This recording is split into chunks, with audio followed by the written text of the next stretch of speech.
ഭാര്യയോട് രണ്ടാമത് പ്രണയം എപ്പോഴാണ് തിരിച്ചറിയുന്നത്? ഭാര്യയോട് പ്രണയം ഇല്ലല്ലോ എപ്പോഴും. ആര് പറഞ്ഞിട്ടുണ്ടെന്ന്? ഞാനത് പരസ്യമായിട്ട് ഭാര്യയുടെ മുഖത്തൊക്കെ പറയാറുണ്ട്. ഈ മക്കളാകുന്നതിന് മുമ്പാണ് ഞാനും ഭാര്യയും തമ്മിൽ ഒരു പ്രശ്നം ഉണ്ടായിരുന്നെങ്കിൽ ഞങ്ങൾ ഡൈവോഴ്സ് ആയി പോയേനെ. കാരണം എനിക്കറിയാം എൻ്റെ കുട്ടിക്കാലം എത്രമാത്രം ഡിപ്രൈവ്ഡ് ആയതിൻ്റെ ഫലം ഞാൻ ഒരുപാട് എൻ്റെ സെക്ഷൽ ഓറിയൻറ്റേഷൻ പോലും കുറേ കാലത്തേക്ക് മാറിപ്പോയിരുന്നു. അങ്ങനെ ഞാൻ ബയോളജിക്കലി ഒന്നും ഒരിക്കലും ഞാൻ ശരിക്കും പ്യൂറായിട്ടുള്ള മനുഷ്യയാണ്. പക്ഷേ ഈ കുട്ടിക്കാലം, ഈ ചൈൽഡ്ഹുഡ് എന്നൊക്കെ പറയുന്നത് വളരെ ഒരു സ്റ്റെപ്പിംഗ് സ്റ്റോണാണ്. അതിനെ ഒരു പളുങ്ക് പാത്രത്തെ കൊണ്ട് നടക്കുന്നവർ കൊണ്ട് നടക്കണം. അങ്ങനെ കൊണ്ട് നടന്ന് എനിക്കറിയാം, നമുക്കൊരു കുട്ടി ആയിക്കഴിഞ്ഞാൽ, കുട്ടി ആകുന്നതിന് മുമ്പ് വേണം നിങ്ങൾക്ക് ഡൈവോഴ്സ് ചെയ്യുമോ അല്ലെങ്കിൽ മറ്റൊരാളെ പുറകെ പോവുകയോ ചെയ്യാം. പക്ഷെ ഒരു കുട്ടികളായിക്കഴിഞ്ഞാൽ അതിൻ്റെ ഫുൾ ഉത്തരവാദിത്തം നമ്മളിലാണ്. അവർ ബ്ലാങ്ക് ബുക്കാണ്. ഒരു അച്ഛനും അമ്മ എങ്ങനെയാണ്, സമൂഹം എങ്ങനെയാണ് അവരെ നാളെ വരച്ച് ചേർക്കുന്നത്, ഈ അവരെ വളർത്തുന്ന രീതിയാണ്. അപ്പം അന്ന് ഞാൻ വിചാരിച്ചു, ഞാനും ഭാര്യയും കൂടെ പറഞ്ഞു, എൻ്റെ ഒരു ടേസ്റ്റ് മറ്റൊന്നാണ്, നിങ്ങളുടെ ടേസ്റ്റ് മറ്റൊന്നാണ്. പക്ഷെ നമ്മൾ രണ്ട് ഒരു ടേസ്റ്റ് പോയാലേ ഇവർക്ക് നല്ലൊരു ടേസ്റ്റ് ഉണ്ടാക്കി കൊടുക്കാൻ പറ്റും. അങ്ങനെ ഞങ്ങൾ ഒന്നായി, കുടുംബം ഇതായി. പക്ഷെ പിന്നീട് ഞങ്ങൾ വളരെ സ്നേഹത്തിലാണ്. പക്ഷെ ഞാൻ ഇപ്പോഴും പറയുന്നത് ഞങ്ങൾ മാനസികമായിട്ട് വലിയ ഐക്യത്തിലൊന്നുമല്ല. പക്ഷേ വീട്ടിൽ എനിക്ക് മനസ്സിലാവുന്നില്ല. ഈ പ്രണയം എന്ന് പറയുന്നത് എന്താന്ന് ചോദിച്ചാല്, എത്ര ദാമ്പത്യത്തിൽ പ്രണയമുണ്ട് വിഷ്ണു? അല്ലേ? ഏതെങ്കിലും ഉണ്ടായിരിക്കും, ഇല്ലെന്ന്. പക്ഷേ ദാമ്പത്യമല്ല ഒരു ഏറ്റവും വലിയ ടോക്സിക് ഇൻസ്റ്റിറ്റ്യൂഷൻ എന്ന് ചോദിച്ചാൽ ഫാമിലിയാണ്. ടോക്സിക് ഇൻസ്റ്റിറ്റ്യൂഷൻ ഫാമിലിയാണ്. കാരണം എന്താണെന്ന് ചോദിച്ചാൽ, ഈ ഒരു ഡ്രാമ സ്റ്റേജ് പോലെ എല്ലാവരും നന്നായിട്ട് അഭിനയിക്കും.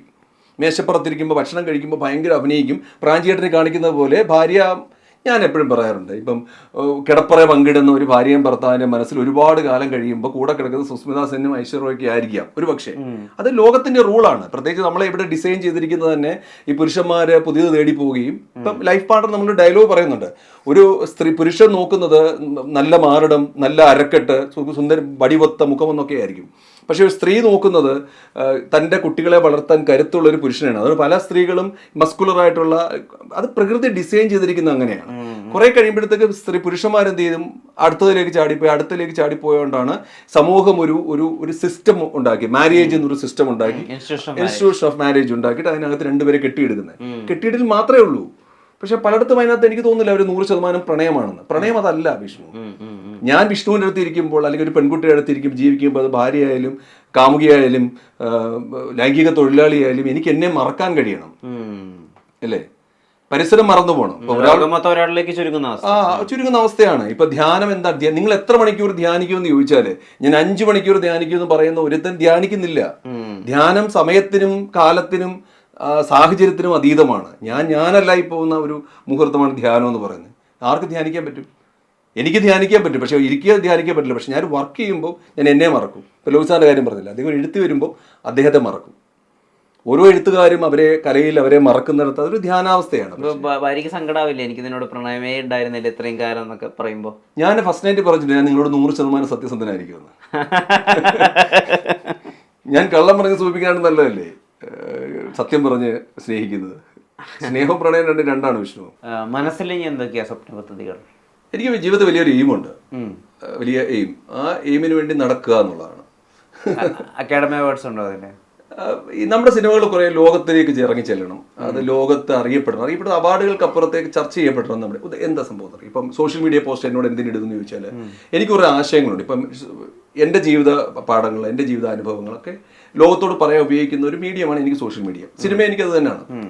ഇപ്പം ലൈഫ് പാർട്ണറിനകത്ത് പറഞ്ഞിരിക്കുന്നത് ഹോമോസെക്ഷുവാലിറ്റിയുടെ, സ്വവർഗ പ്രണയത്തിന്റെ വായിക്കപ്പെടാത്തൊരു വശമാണ്. അത് LGBT കമ്മ്യൂണിറ്റിയെ ഭയങ്കരമായിട്ട് ഒപ്പോസ് ചെയ്ത സിനിമയാണ്. അങ്ങനല്ല, ചൈൽഡ്ഹുഡ് അല്ല ഹോമോസെക്ഷുവാലിറ്റി ഉണ്ടാക്കിയെടുക്കുന്നത് അവർ ശക്തമായിട്ട് എനിക്ക് എതിരെ വാദിച്ചിരുന്നു. പക്ഷെ സിനിമ കറക്റ്റ് ആയിരുന്നു. നമ്മൾ പറഞ്ഞ അതിനപ്പുറത്തേക്ക് ഉറങ്ങിക്കിടക്കുന്ന ഒരു വിഭാഗമുണ്ട്. ഹോമോസെക്ഷുവാലിറ്റി ജീവിച്ചിട്ടും അവര് സൊസൈറ്റി എന്ന് പറയുന്ന ഒരു ചട്ടക്കൂടിനെ പേടിച്ചിട്ട് ഒതുങ്ങിക്കിടക്കുന്നവരുടെ ഒരു സിനിമയാണ് ലൈഫ് പാർട്ണർ. ഒതന്റിക് ആണ്. അങ്ങനെ അൺടച്ച്ഡ് വേർഷനെ ഞാൻ പറഞ്ഞു. രൂപാന്തരം അങ്ങനെയാണ് പറഞ്ഞത്. ടോക്കൺ നമ്പർ അങ്ങനെയാണ് നമ്മൾ പറയുന്നത്. ഇപ്പം വയസ്സാകുക എന്ന് പറയുന്നത് എക്സ്പയറി അടുത്തൊന്നുമല്ല. എനിക്കറിയാവുന്ന എൻ്റെ ഒരു വ്യക്തിയെ ഞാൻ പരിചയപ്പെട്ടു, ഞാൻ തുറന്നു പറയുകയാണ്. അദ്ദേഹത്തിന്റെ ഒരു വലിയ വീക്ക്നെസ് ഉണ്ട്. അദ്ദേഹത്തിന് ഈ കാമം ഒരുപാടുള്ള വ്യക്തിയാണ്. പക്ഷെ അദ്ദേഹത്തിന്റെ കാമത്തോട് താല്പര്യമുള്ള ആൾക്കാർ ഒരു 70 years അടുത്തുള്ള പെണ്ണുങ്ങളാണ്, സ്ത്രീകളാണ്. ഒരിക്കൽ അദ്ദേഹം യാദൃശ്ചികമായിട്ട് ഒരാൾ പറഞ്ഞു ഈ പുള്ളി അങ്ങനെയാണെന്ന് പറയുമ്പോൾ ഞാൻ പുള്ളി ഒരു ദിവസം ഇരുന്ന് ഞങ്ങൾ സംസാരിച്ചു. വെറുതെ ഇരുന്ന് സംസാരിക്കുക, നീ വെള്ളം അടിക്കുന്നുണ്ട്, ഒരുമിച്ച് ഇരുന്ന് സംസാരിച്ച് അദ്ദേഹം മനസ്സ് തുറന്ന് വിട്ടതല്ല, എന്നെ ഞെട്ടിപ്പിക്കുന്ന കാര്യങ്ങളായിരുന്നു.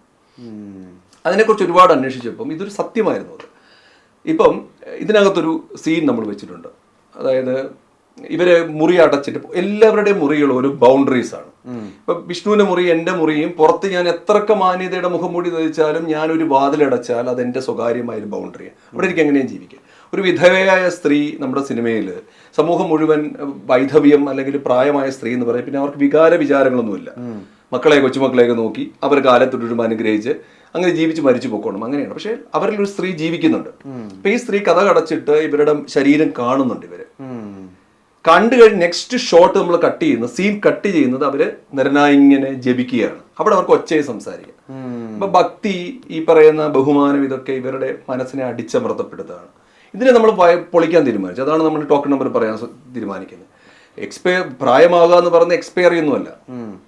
അത് അവർക്ക് ജീവിക്കാൻ ഇനിയും കിടക്കുകയാണ്. ഒരു മക്കളായി കൊച്ചുമക്കളായി എന്ന് കരുതി അവരുടെ ജീവിതം അവിടെ ഫുൾ സ്റ്റോപ്പ് ഒന്നുമില്ല. എൻ്റെ മക്കളോട് ഞാൻ പറയാറുണ്ട്, നിങ്ങൾ പ്രായമായി നിങ്ങൾ നിങ്ങളുടെ വഴി പോകുന്ന സമയത്ത് എനിക്ക് എൻ്റെ ജീവിതം മുമ്പോട്ട് കിടക്കുകയാണ്, അത് പറയാറുണ്ട്. അപ്പം നമ്മൾ അങ്ങനെയാണ് അതിലേക്ക് എത്തിയത്. ഈ ഇനി അങ്ങോട്ടുള്ള ഫ്യൂച്ചർ സിനിമകളിൽ എന്ത് രീതിയിലുള്ള വിഷയങ്ങളൊക്കെ എടുക്കുക? ഇപ്പോൾ കുറേ പാത്ത് ചേഞ്ചിങ് ആയിട്ടുള്ള കാര്യങ്ങൾ ചെയ്തുള്ളൂ. LGBTQ+ ഒരു കഥ പറഞ്ഞു. ഇപ്പോൾ വിഷ്വലി ചാലഞ്ചഡ് ആയിട്ടുള്ള ഒരാൾ ആദ്യമായിട്ട് വിഷൻ കിട്ടിയാൽ, അതായത് കുറേ കാലത്തിന് ശേഷം അയാൾക്ക് വിഷൻ കിട്ടിയാൽ എങ്ങനെ ഉണ്ടായിരിക്കും, അതൊരു പുതിയ ടേക്ക് ആയിരുന്നു. സോ ഇപ്പോൾ ടോക്കൺ നമ്പറിൽ ലഞ്ച് ബോക്സ് ഒക്കെ പോലെ എപ്പോഴാണ് പ്രണയം തുടങ്ങേണ്ടത്, അല്ലെങ്കിൽ പ്രണയം ശരിക്കും തുടങ്ങാനൊരു ഏജ് ബാർ ഉണ്ടോ എന്നൊക്കെ ഡിസ്കസ് ചെയ്യുന്നു. അത് വളരെ ബ്യൂട്ടിഫുൾ ആയിട്ടുള്ളൊരു തീമായിട്ട് എനിക്ക് തോന്നി. അപ്പം ഇനി അങ്ങോട്ടേക്ക് അങ്ങനെ എന്തൊക്കെ വിഷയങ്ങളാണ് മനസ്സിലുള്ളത്? വിഷയം വലിയ പണിയാണ് വിഷയം. ഞാൻ എന്തായാലും അടുത്തൊരു ത്രില്ലർ എനിക്ക് വഴങ്ങുമെന്ന് നോക്കണം. അതായത് എനിക്ക് എപ്പോഴും ഇപ്പൊ ടോക്കൺ നമ്പർ ഉൾപ്പെടെ സിനിമയിൽ പടം തുടങ്ങുന്നത് മുതൽ അവസാനം വരെ അത് ഭയങ്കര എൻഗേജിങ് ആയിരിക്കണം എന്നൊരു ആഗ്രഹം. അടിയും പിടിയായാലും കഥ കൊണ്ടായാലും സ്റ്റോറി ടെല്ലിങ്ങിന്റെ രീതിയായാലും എൻഗേജ്. അപ്പൊ ഒരു ത്രില്ലർ ചെയ്യണമെന്ന് എനിക്കൊരു ആഗ്രഹമുണ്ട്. അതായത് ഇന്നത്തെ യുവാക്കളുടെ മനസ്സ് വെച്ചിട്ട് അവരുടെ രീതി വെച്ചിട്ട് അവരുടെ അഡ്വഞ്ചറസ് ആയിട്ട് ചെയ്യണം. അതിന്റെ ഫുൾ സ്ക്രിപ്റ്റഡ് ആണ്. പക്ഷേ ഈ സിനിമ എനിക്ക് ചെയ്യണമെങ്കിൽ ഇനി ഞാൻ പുതിയ ആൾക്കാരെ വെച്ച് ചെയ്യുന്നില്ല എന്ന് കരുതി. അപ്പോൾ ഹരിശ്രേഷോൻ സാറിന്റെ ചേട്ടൻ്റെ മോനെ പോലെ അങ്ങനെ കുറെ നല്ല ടാലന്റ്, കാരണം അഭിനയിക്കാൻ ഒരുപാട് പ്രാധാന്യമുള്ള കഥാപാത്രമാണ് നമ്മൾ ഉദ്ദേശിക്കുന്നത്. അദ്ദേഹത്തെ പോലുള്ള കിട്ടുമ്പോൾ നമ്മൾ ഇതൊന്ന് പ്രസന്റ് ചെയ്യണമെന്നൊരു ആഗ്രഹമുണ്ട്. തിയേറ്ററിൽ നമ്മുടെ പ്രേക്ഷകരുടെ ഒപ്പം ഒരു സംവിധായകൻ സിനിമ കാണുന്ന സമയത്ത് വല്ലാത്തൊരു സുഖമാണ്. എൻ്റെ ആദ്യ സിനിമ ഇറങ്ങിയ സമയത്ത് ഞാൻ ഓടി തിയേറ്ററിൽ ചെന്നായിരുന്നു കാണാൻ, മൾട്ടിപ്ലെക്സ്. തലേദിവസം ഞാൻ പറഞ്ഞു തിയേറ്ററുകളിൽ പലതും തന്നില്ല, ഇവരല്ലാത്തതുകൊണ്ട് തന്ന 40 തിയേറ്റർ തിരിച്ചെടുത്തിട്ട് 4 തിയേറ്ററിലാണ് പടം റിലീസ് ചെയ്തത്. അപ്പൊ ഞാൻ ഏറ്റവും പുറകെ ഇരിക്കുകയാണ്. ഇപ്പൊ ടിക്കറ്റ് എടുത്ത് എന്റെ സിനിമ കാണാൻ ആൾക്കാർ വരും, പക്ഷേ വന്ന 1-2 പേരാ. എപ്പോഴും ആദ്യ സിനിമയിൽ ഒരു സംവിധായകനും ഒരു സ്ക്രീനും തമ്മിൽ ഒരു കമ്മ്യൂണിക്കേഷൻ ഉണ്ട്, ഒരു സൈലന്റ് കമ്മ്യൂണിക്കേഷൻ. അത് അവൻ ഇത്രയും കാലം ചെയ്തത് സ്ക്രീനിൽ, അവന്റെ മനസ്സിനെ സ്ക്രീനിൽ കാണുകയാണ്. അധികം പേരൊന്നും വന്നില്ല. അപ്പൊ അതുപോലെ ഇനിയും ചെയ്യുന്ന ഒരു സിനിമയ്ക്ക് എനിക്ക് ആഗ്രഹമുണ്ട്. അത്രയും പേരുടെ മുമ്പിൽ ഇരുന്ന് ഒരു സിനിമ കയ്യടിയോട് കാണണമെന്നൊരു ആഗ്രഹമുണ്ട്. അപ്പൊ അതിനുവേണ്ടി ഒരു തയ്യാറെടുപ്പാണ് അടുത്തൊരു സിനിമ. കയ്യടിക്കോ കിട്ടുമോ നമുക്കറിയില്ല, പക്ഷെ എന്തായാലും നമ്മൾ ശ്രമിക്കുകയാണ്. അപ്പൊ അതാണ് നമ്മുടെ നെക്സ്റ്റ് പ്രോജക്റ്റ്. പിന്നെ അതിന് ശേഷം ഇങ്ങനെ ഓരോന്ന് വരട്ടെ. ഒരുപാട് തിരക്കഥകൾ എൻ്റെ കയ്യിലുണ്ട്. എത്ര എഴുതി തീർന്ന തിരക്കഥ? 25ഓളം ഉണ്ട്.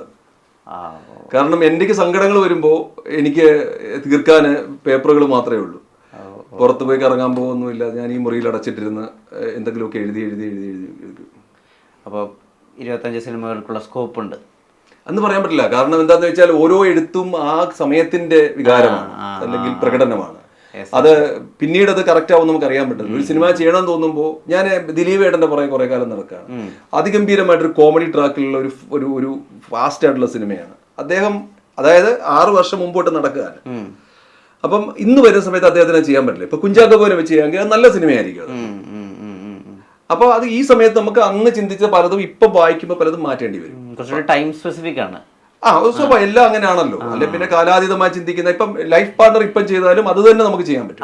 ഫ്രഷ് ആണ്, രൂപാന്തരം അത് തന്നെ ചെയ്യാൻ പറ്റും. ഈ ടോക്കൺ നമ്പർ ഇനിയും ഒരു 5 വർഷം കഴിയുമ്പോഴത്തേക്ക് ഇന്നത്തെ സൊസൈറ്റി അങ്ങനെ മാറും. ഇപ്പം തന്നെ പ്രായമായ ആൾക്കാർ മൊബൈലില് അവരുടെ ആഗ്രഹങ്ങളൊക്കെ ഇവൻ ചാറ്റ് ചെയ്തെങ്കിലും തീർക്കുന്നുണ്ട്. ഇപ്പൊ കാലാപാനി എന്ന് പറഞ്ഞിട്ടൊരു വെബ് സീരീസിൽ വളരെ രസമായിട്ടുള്ള ഒരു സീക്വൻസ് തന്നെ ഉണ്ടായിരുന്നു ഒരു ഹിന്ദിയിൽ. അതായത് ഓൾഡ് ഏജ് ഹോംസിൽ എങ്ങനെയാണ് ഈ സെക്ഷൽ റിലേഷൻഷിപ്സുകൾ നടക്കുന്നത്. അത് ഫൺ ടേക്ക് ആണ്, പക്ഷെ അത് വളരെ റിയാലിറ്റി ആണെന്നുള്ളത് പിന്നെ നമുക്ക് കാണുമ്പോൾ മനസ്സിലാവും. സത്യമാണത്.